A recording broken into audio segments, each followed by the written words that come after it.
오늘은 복음의 관점에서 달려가면서 창세기부터 말라기까지 보는데 그중에서 특별히 모세오경의 관점에서 창세기는 어떤 부분을 차지하는가라는 걸 봅니다.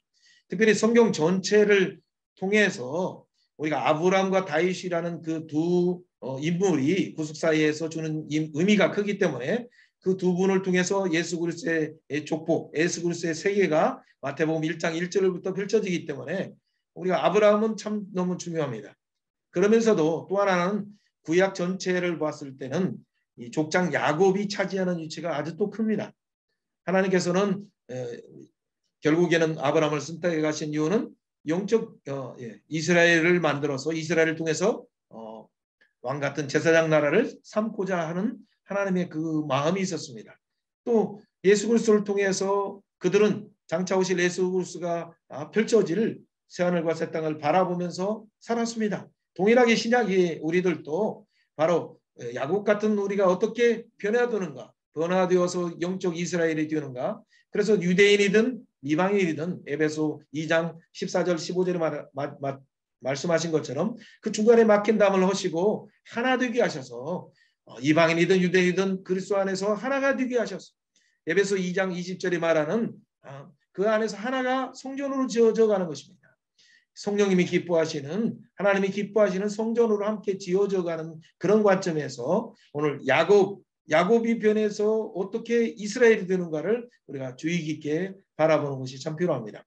그런 부분에서 족장 프로젝트는 아브라함을 통해서 열방에게 복을 주고자 하는 하나님의 복음 프로젝트인데 이 복음 프로젝트 가운데 아브라함의 복이 야곱 같은 자도 변화시키고 야곱 같은 자를 이스라엘로 변화시킬 뿐만 아니라 야곱 같은 이방인들조차도 영적 이스라엘로 주님의 교회로 참여시키는 하나님의 거대한 이 구원의 프로젝트라 이렇게 말할 수 있습니다. 이런 의미에서 오늘 그 다음 화면을 넘겨주시기 바랍니다.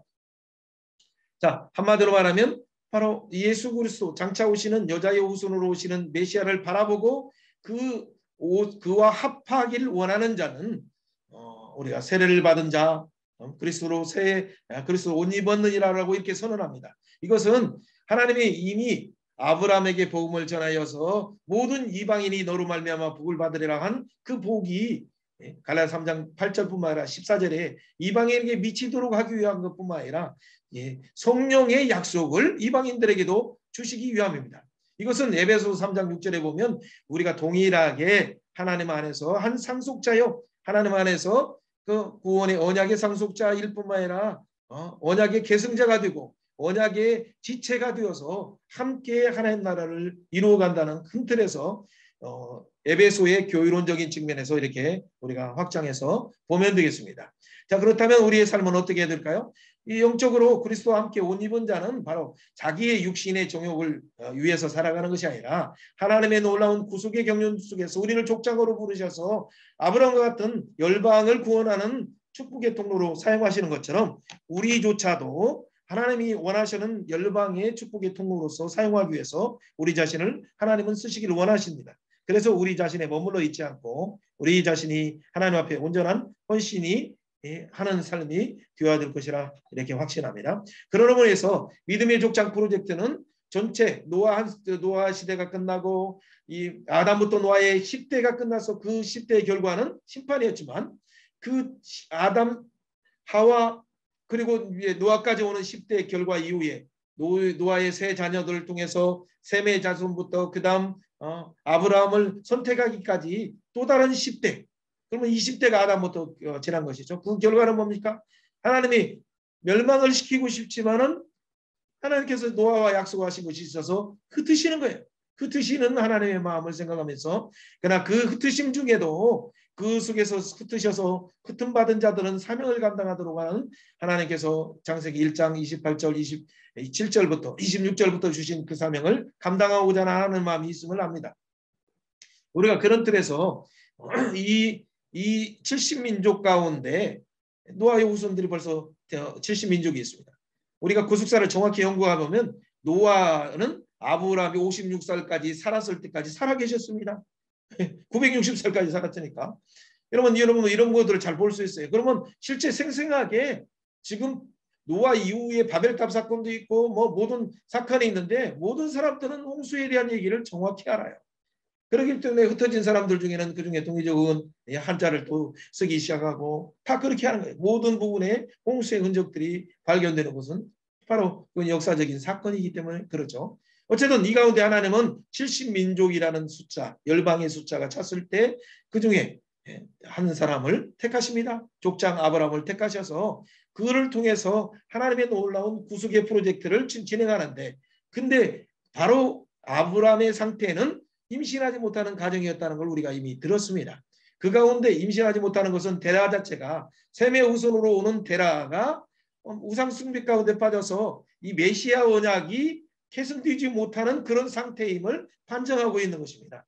그래서 하나님께서는 항상 하나님의 마음의 표현, 열매 맺지 못하고 하나님께 돌아오라는 구속의 프로젝트가 완전히 이루어져야 되는데 하나님의 마음을 알지 못하는 자들로 인해서 우상 숭배에 빠지는 그들에게 하나님은 어떻게 하십니까? 그들을 구원하는 방법으로 아브라함 같은 자들에게 동일한 마음을 가진 자들에게 하나님의 뜻을 보여주심으로 하나님의 마음을 아브라함이 읽을 정도가 아니라 나중에 느낍니다. 나중에 어느 정도 느낍니까? 창세기 22장에서는 그 갈보리 산에서 장차 오실 메시아를 바라보는 단계까지 느끼게 됩니다. 그래서 그 하나님은 죽은 자를 살리실 줄 믿고 그리고 담대하게 이삭과 함께 모리아산에 순종으로 뚝뚝 올라가는 것입니다. 그래서 여호와께서 여호와의 산에서 준비하리라라는 그 믿음의 선언을 할 수 있는 것이죠. 자, 불임 가정 아브라함뿐만 아니라 이삭도 이 불임의 문제를 놓고 하나님 앞에 기도했을 때 리브가는 응답을 받았어요.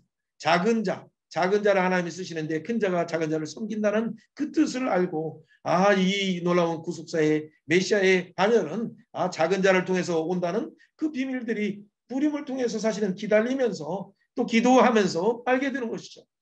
자, 물론 우리가 잘 아는 한 시대 미스바에 모여서 회개 운동을 펼쳤던 사무엘상 7장에 사무엘이 나오기까지는 하나님께서 불임 가정을 통해서 하신 그 사건들을 봅니다.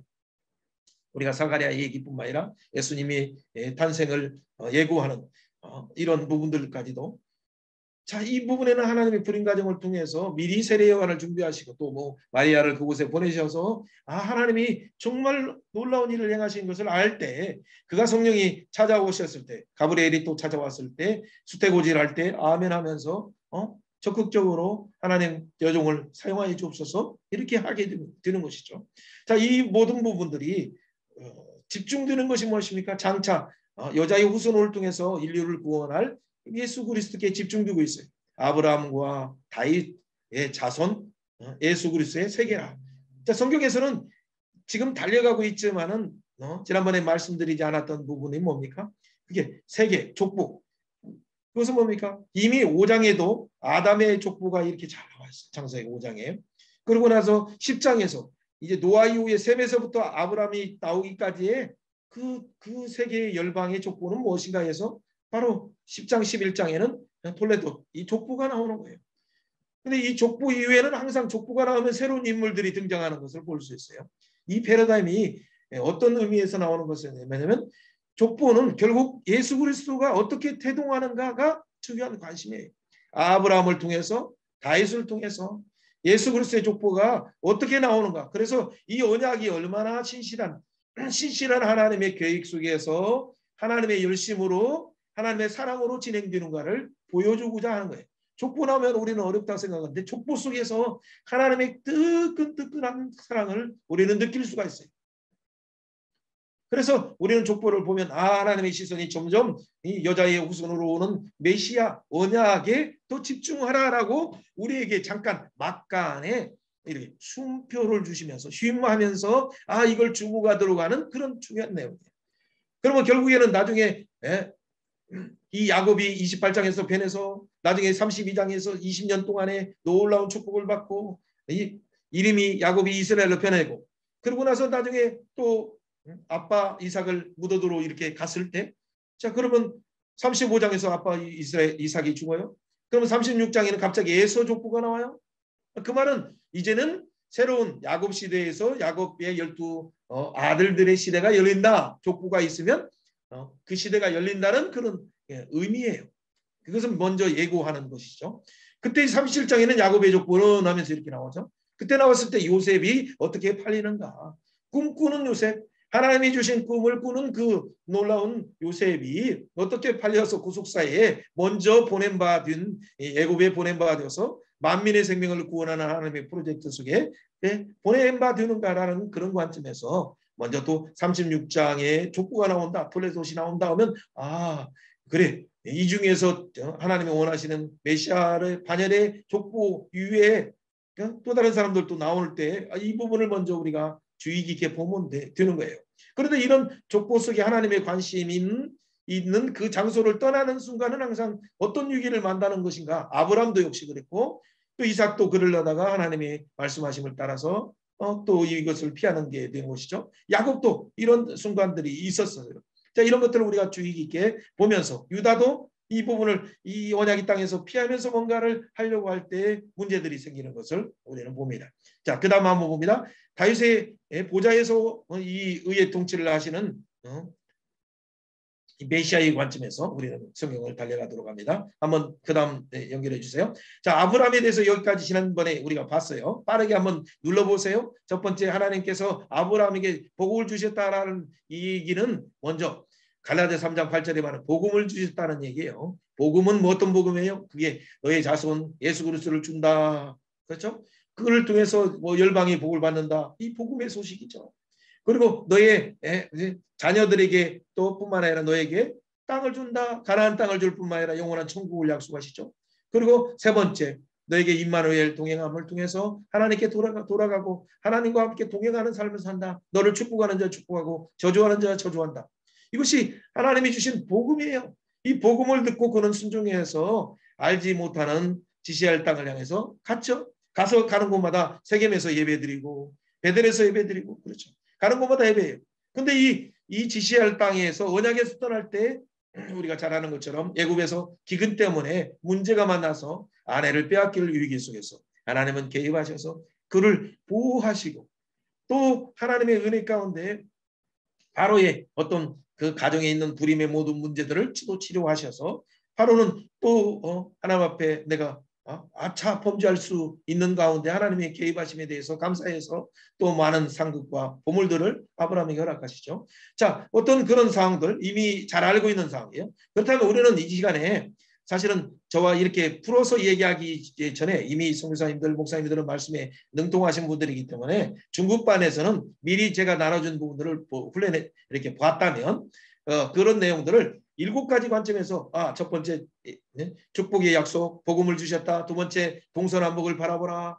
그리고 전쟁에서 승리하고 세 번째 별 언약으로 의롭다 하시고 횃불 언약을 통해서 하나님은 목숨을 걸고 가나안 땅을 준다 약속하셨다. 네 번째 그 가운데 이스마엘로 만족하려 하는 아브라함을 찾아오셔서 너는 내 앞에서 완전하라 하나님은 하시며 할례 언약을 통해서 언약을 기억하라는 기억 장치를 주시고 이름을 바꿔주심을 통해서 항상 열방을 축복의 통로 앞바다는 것을 기억 장치로 가지라 라고 하셨다. 그런 것을 우리가 항상 기억하면서 이렇게 저처럼 이렇게 스토리텔링 하듯이 간단하게 말하는 것이 필요합니다. 제가 지난번에 강의한 내용 중에서 하나 6개 할 수 있고 7개 할 수 있는데 그 중에 하나를 5번 부분에 집어넣었어요. 왜냐하면 사실은 이 내용이 아주 중요해요. 하나님의 사랑만 있는 것이 아니라 하나님의 공의적인 부분이 있기 때문에 하나님께서 갑자기 17장에서 나는 전능하신 하나님이라 말씀하시면서 너는 나 앞에 온전히 행하라 라고 하는 부분은 뭐냐면 전능하신 하나님 앞에서 산자와 죽은 자를 심판하신 그 하나님 앞에서 너는 내가 약속한 메시아 언약을 정확하게 바라보고 그러고 살아라. 내가 기억장치 준다. 너희 마음의 신비에 새겨준다. 그렇죠? 그 너희 이름도 불러가면서 기억장치를 가지고 살아라. 그게 메시아 언약으로 살아가는 것이 완전하게 사는 거예요. 우리가 어떻게 완전할 수 있습니까? 메시아 언약을 바라보고 살아가라. 또 그리고 18장에 또 말합니다. 하나님께서 오셔서 너는 너를 택한 이유가 뭔 줄 아느냐? 그렇죠? 여호와의 도를 행하며 하나님의 공도와 빙신공의, 그렇죠? 의를 행하게 하려는 것이다. 이 하나님이 주신 공의와 의를 아브라함을 통해서 열방에게 보여주기를 원해요. 이게 하나님 나라의 통치 부분이에요. 열방에게 축복의 통로가 되려면 하나님 나라의 가치를 보여줘야 돼. 하나님 나라의 통치를 보여줘야 돼. 하나님 나라의 거룩을 보여주고 하나님 나라의 공의를 보여줘야 돼. 그렇기 때문에 이때 지금 하나님 마음은 소돔, 고모라, 아드마, 스보임, 또 소알 이 다섯 이 사해 동맹 5동맹을 지금 유황불로 멸하시기 전에 아담에게 먼저 가시면서 그렇게 말씀하시는 거예요.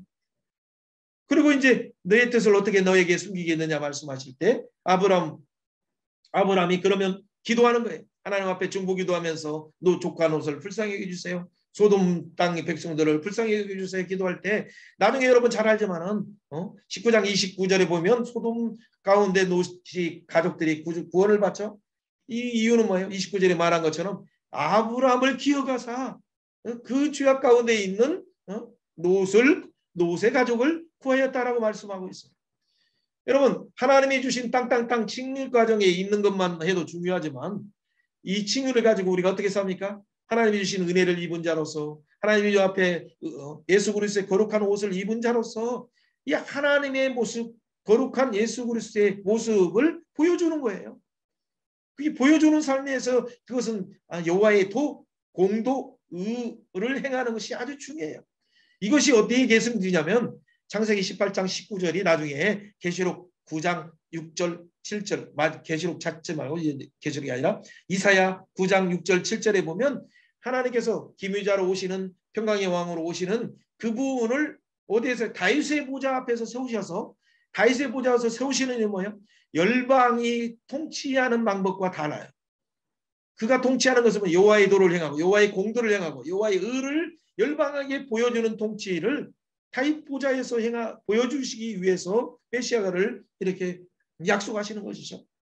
그러면 하나님은 항상 한 사람 아브라함을 선택하신 것은 단순한 자녀의 축복 예수 그리스도의 축복뿐만 아니라 그에게 땅을 주고 영원한 천국을 소유하는 것뿐만 아니라 임마누엘을 하게 하시면서 그를 통해서 열방이 하나님 나라의 모습, 거룩의 모습을 보고 하나님께 예배하는 모습을 보고 하나님의 안에 나타나는 놀라운 하나님 나라의 의가 무엇인가를 보여주는 거예요.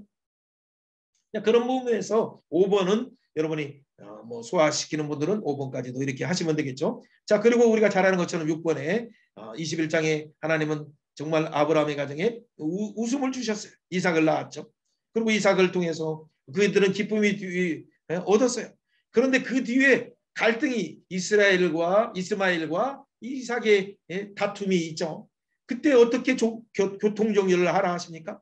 아브라함의 입장이 곤란해요. 인본주의 문제로 인해서 저질러 놨던 것이 16장의 갈등뿐만 아니라 17장에서도 계속됐는데 이 부분이 나중에 보니까 진짜 이삭이 나고 나서도 또 문제가 생겨요. 여러분 죄의 어떤 인본주의 생각의 쓴뿌리는 우리를 얼마나 괴롭게 하고 힘들게 하는지 아십니까?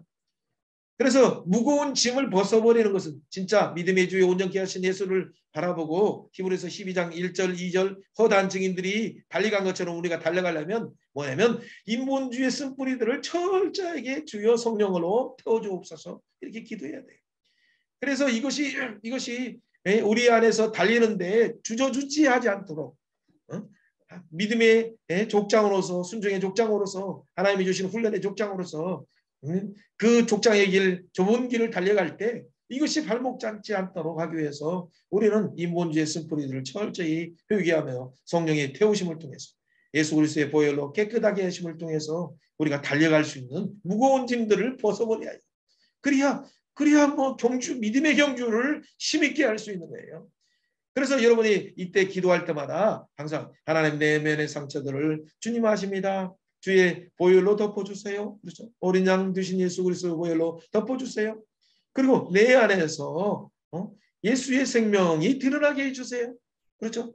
그것이 로마서 6장에 나오는 1절부터 10절까지 아주 중요한 내용입니다. 시간이 있을 때는 그런 부분을 참고하시면서 대충 구조로 이렇게 보시면 되겠습니다. 자, 우리가 잘 아는 것처럼 세상지를 지고 가는 그 모리아산에 올라가는 이삭의 모습은 갈보리 십자가를 의 길을 묵묵히 가시는 예수님의 그 그림들을 우리는 알 수 있어요. 이때는 아브라함의 이 행위도 중요하지만 또 실제 이삭 자체도 이때 이삭이 언제 복음을 받았어요? 잘 몰라서 아빠의 순종에서 가다가 하나님의 음성을 듣고 하나님의 음성을 들을 뿐만 아니라 진짜 하나님 여호와의 이레를 준비하는 그 복음, 장차 오시는 메시아야라는 어렸을 때 생생한 복음을 그는 받았어요. 여러분 이 부분이 얼마나 중요한지 몰라요. 아브라함은 11장 30절에 됐는지 모르지만 12장 1절에서 이렇게 하나님의 복음을 주시고 불을 부르시는 장면에서 받았지만 또 순간순간마다 하나님이 찾아오셔서 별 언약으로 복음을 주시고 횃불 언약으로 복음을 주시면서 그리고 그의 신앙을 칭의해서 송화해서 영광으로 용화로 이끌어 가셨지만 이삭도 역시 그래요. 여러분 이삭은 참 그래도 순전하게 하나님 앞에 쓰이는 어떤 그런 모습도 있지만은 영적인 어떤 부분에서는 약간 어두워진 그런 모습도 볼 수 있어요. 자, 우리가 봤습니다. 그럼 막벨라 굴에서 사건들은 아브라함은 믿음으로 23장에서 사라의 매장제를 정말 그 마무리의 상수리나무 있는 그 근처 사람들이죠. 자, 막벨라 굴에서 엄청난 400세겔을 주고 사요. 일부러 사는 거죠. 이것은 믿음의 그의 아름다운 하나님 앞에 고백이죠. 25장에서는 그리고 언약의 자손 이삭 위에는 나머지 아들들을 다 교통정리해서 언약의 땅 멀리 이렇게 보내서 살 수 있도록 미리 정지 작업을 하시는 내용들을 볼 수 있습니다.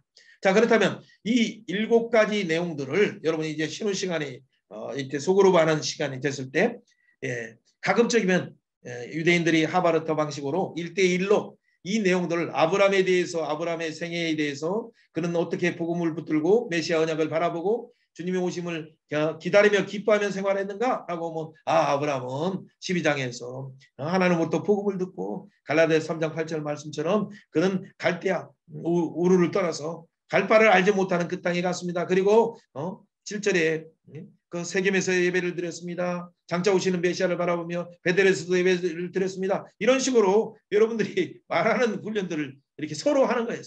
서로 하면서 아브라함의 인생에 대해서 아까 우리 동호성 교사님이 상고시대 하면 10대, 10대, 20대를 3분 안에 천천히 하면서 하듯이 이거 빨리 하면 1분이면 끝나요. 1분. 그러니까 최소한 1분, 2분, 3분 정도의 내용을 여러분들이 익숙하게 선언하는 거예요. 다 머리로 알고 있어요. 가슴으로 은혜 받았고 아멘 아멘 하고 있어요.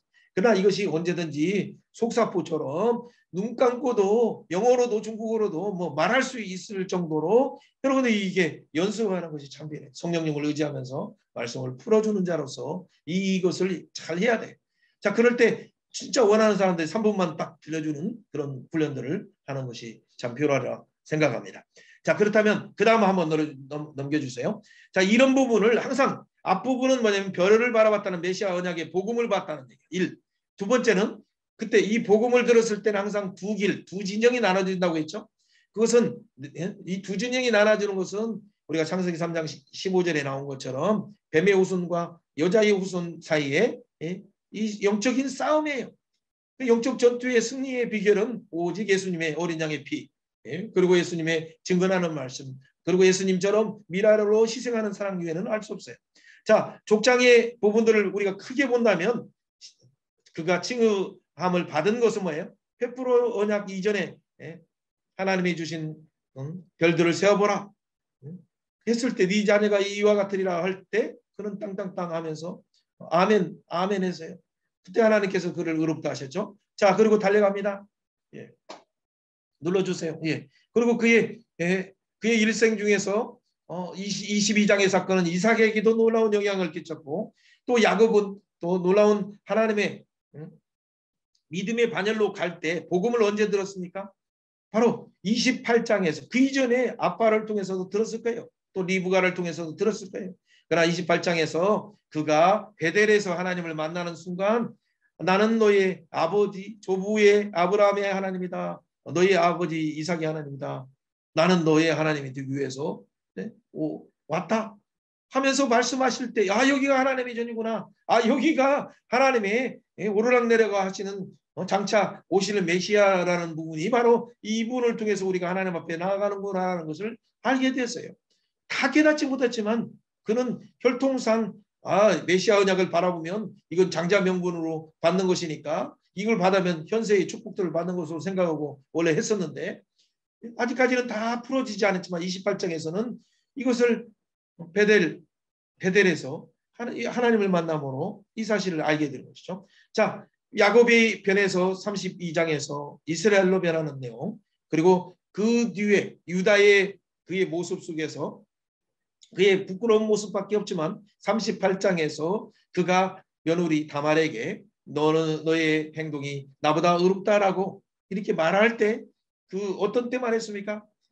다말이 가지고 있는 그 지팡이와 그가 가지고 있는 인장, 그렇죠? 그리고 그가 가지고 있는 끈을 통해서 이게 뭐에 담보물로 주었던 거예요. 담보라는 것이 뭔가를 생각해 보세요. 담보는 뭐냐면 아주 중요한 구속사에서 구속이라는 부분에서 하나님이 우리에게 약속하실 뿐만 아니라 약속하셨는데 그걸 잘 못 믿기 때문에 맹세하셔요. 맹세해도 잘 못 믿기 때문에 하나님은 우리에게 뭘 주셨어요? 담보물을 주셨어요. 담보. 그 담보는 누구였어요? 예수 그리스도였어요. 그런 의미에서 구속사에서 나오는 담보가 나올 때는 이게 가을이라는 단어와 연결된 중요한 의미다라는 것을 여러분들이 이렇게 눈치채시고 이렇게 보셔야 돼요. 자, 그런 의미에서 유다의 부분은 나중에 살펴봅니다. 자, 요셉은 하나님과 동행하면서 장차 오시는 메시아의 어떤 길들을 잘 보여주었습니다. 자, 그런 부분에서 우리가 집중적으로 족장 시대 때 보는 그 단어에 지금 이 히브리어 폰트가 깨져서 가을이라는 글자가 이렇게 나왔는데 이것이 아닙니다. 예, 가을이라는 어떤 그 단어 속에는 4개로 잡고 있고 정확하게 보면 5개의 의미가 있죠. 가을에는 우리를 대속한다, 속죄한다, 속량한다, 그런 우리 주를 영원히 갚았다라는 의미만 있는 게 아니라 가을이라는 단어 속에는 그가 우리가 그의 상속자가 되었다, 기업 물을 자가 되었다라는 그 의미가 있어요. 기업 물을 자가 될 뿐만 아니라 그와 결혼한 연합한 자가 되었다. 결혼, 연합 다 이것이 38장에 있는 다말의 사건, 기업 물을 자, 연합, 결혼 다 그런 부분이에요. 또 그를 위해서 4번째는 뭐예요?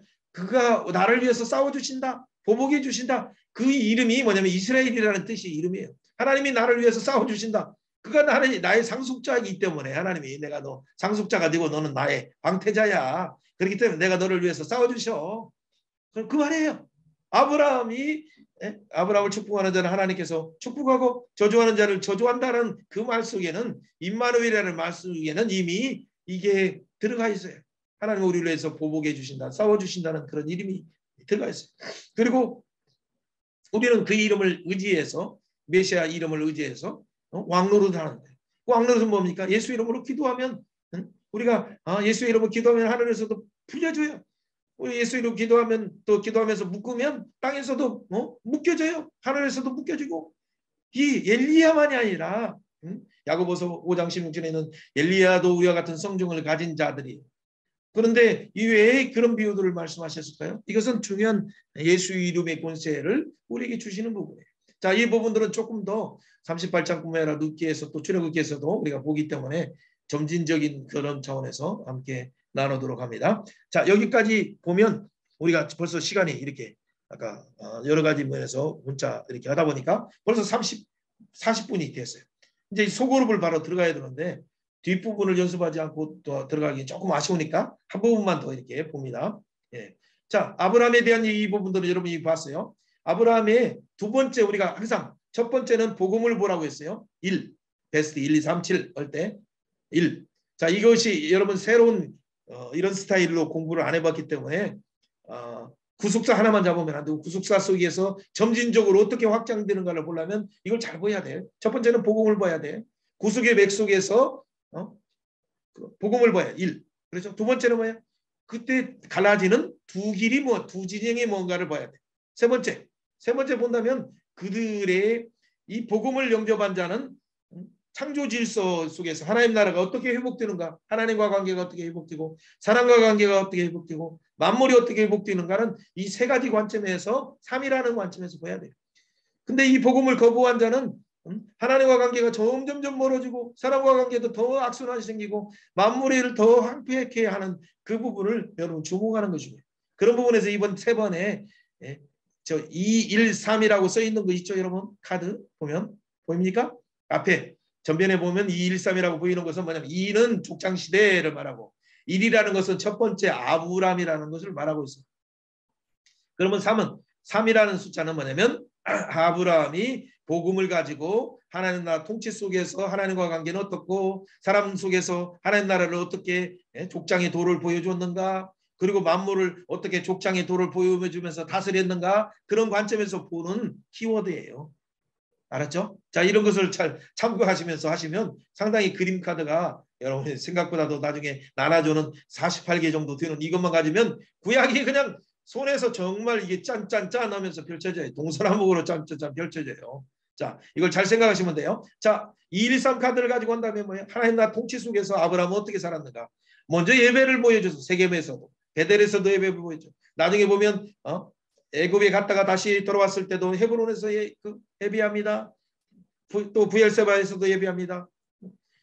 그의 삶은 예배를 통해서 그와 함께하는 마므레라는 사람, 에스굴이라는 사람, 이런 동맹들도 결국 그 예배에 참여해서 함께 동맹된 자가 나오고, 나중에는 마므레, 상수리나무, 다 그게 뭐예요? 마므레, 상수리나무가 마므레라는 사람이 함께 그 상수리나무에서 예배 드릴 때 참여하게 됐어요. 다.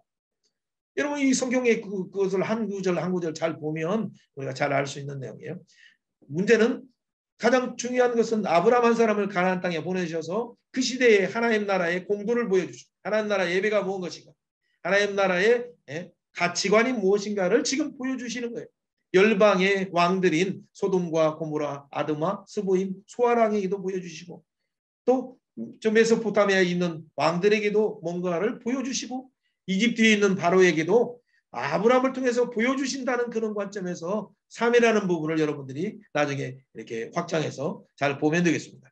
자, 그 다음 한번 봅니다. 자, 우리가 잘 아는 것처럼 하나님께서 그를 장막의 우울증 가운데 있는 그곳에서 벗어나오게 하셔서 하나님의 예배를 셀 수 있느냐 보라라고 하는 이 부분을 우리가 압니다. 그 다음 봅니다. 예. 자, 어쨌든 아브라함은 믿음의 족장 아브라함의 프로젝트 중에서 중요한 것입니다. 이것을 다른 우리가 별이라는 메시아 언약을 바라보는 그런 차원에서 별이라는 부분을 가지고 본다면 이것을 이미 잡은 사람은 이제는 뭐냐면 신앙의 여정이 약간의 굴곡이 있다는 거. 그러나 우리가 떨어졌을 때, 신앙이 떨어졌을 때 우리를 어떻게 하나님께서 이끌어 가시는가, 그리고 또 넘어지려고 할 때 어떻게 이끌어 가시는가를 아브라함의 모습을 통해서 잘 보면 우리를 송화로 이끄시고 용화로 이끌어 주시는 것을 볼 수 있어요. 자, 그러면 먼저 별을 익힌 사람들은 이 부분을 한번 보는 거죠. 자, 한번 보세요. 자, 불임 가정인 아브라함이 말씀에 순종했어요. 그리고 순종해서 예배해서 예배하는 자가 언약 땅을 떠나는 순간 위기를 만났어요. 그 가운데 하나님이 보호해 주셨어요. 그리고 너무 감사했어요. 그리고 어떻게 돼? 헤브론 이전에 베들에서 보니까 우리 조카가 떠나가요. 그러니까 서원했을 때 하나님이 동서남북을 바라보라라고 말씀하셔요. 하나님이 찾아오셔요. 그 가운데 나중에 조카는 14장에 보니까 잡혀가요. 근데 하나님께서 아브라함에게 세 번째 복을 생각하라, 임마누엘의 복을 생각하라 해서 그는 어떻게 동맹한 자와 더불어서 매복 작전을 통해서 그리고 전쟁에서 승리해요.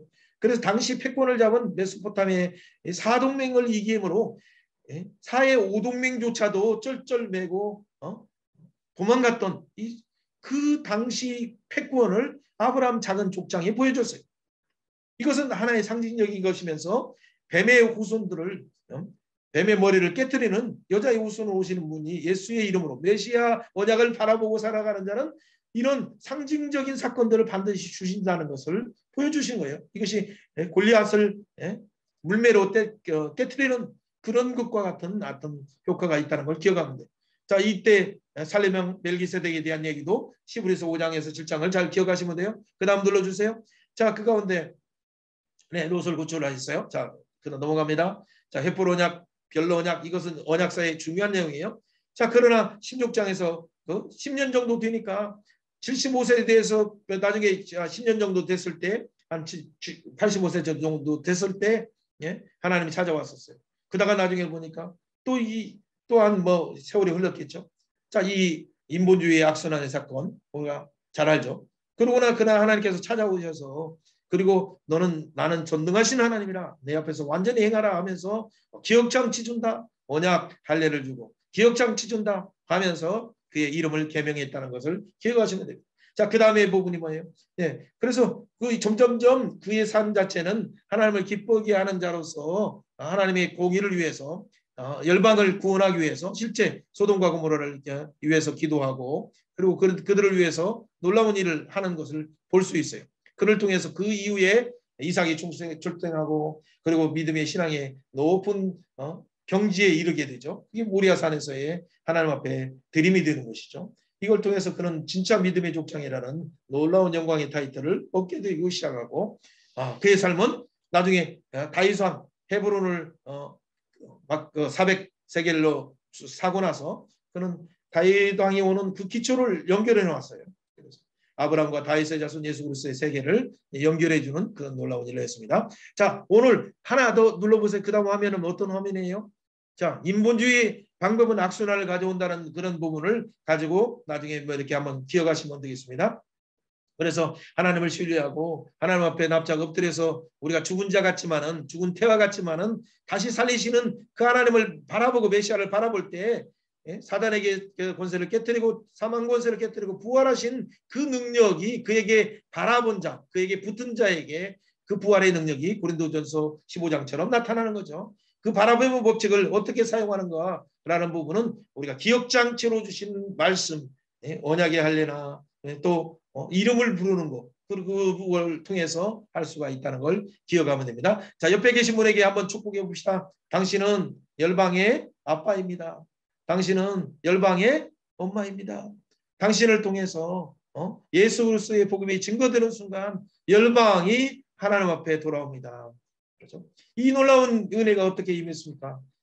우상 숭배하고 자격 없는 불인가정 같은 우리를 하나님이 찾아오셔서 이를 하지 아니할지라도 경건치 아니한 자를 의롭다 하시는 일을 그냥 우리는 믿기만 했을 뿐인데 그걸 땅땅땅 의롭다 해주시고 우리를 또 말씀을 맡은 자로 우리를 불러주시니 너무 감사할 뿐이죠. 이것은 아브라함만이 합니까? 또 주의사회 받은 자들에 대한 은혜를 말한 다윗만을 위한 것입니까? 아니에요. 아브라함만 아니라 다윗만이 아니라 우리도 위함이라. 로마서 4장 24절 우리도 위함이라. 옆에 사람에게 축복해 주세요. 우리도 위함이라. 그렇죠? 우리도 위함이다. 여러분 이런 가운데 우리가 아브라함 프로젝트 중에서 우리가 그 놀라운 아브라함의 복을 누려서 또 다른 사람들에게 나누는 그 역할이라는 걸 기억하시면 되겠습니다.